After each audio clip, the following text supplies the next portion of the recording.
très forte la première fois, on me demande de chanter le texte. Or, moi, je n'ai pas comme la plupart des gens, j'écoute pas la radio, je n'écoute pas de chansons, j'écoute pas de chansons non plus. Et ma culture était épouvantablement rétrograde. Elle était nulle à peu près. Mais quand même, j'avais deux références importantes. Il y en avait une qui est le traîne tes couilles par terre, c'est-à-dire traîne tes couilles par terre, prends ta bite à la main, mon cousin. Avec ça, vous avez la base d'une mélodie intéressante et puis d'un texte, mais le texte, il est fait pour disparaître.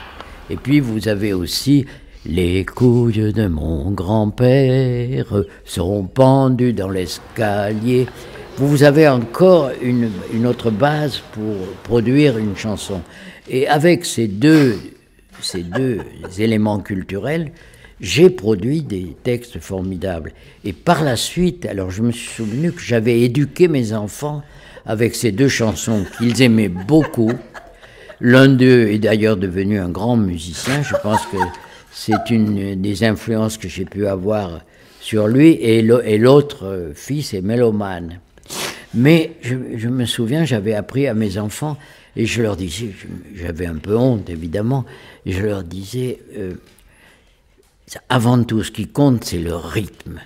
Alors je disais, les couilles de mon grand-père sont pendues dans l'escalier. Alors ils étaient fous de joie parce qu'ils apprenaient quelque chose en plus.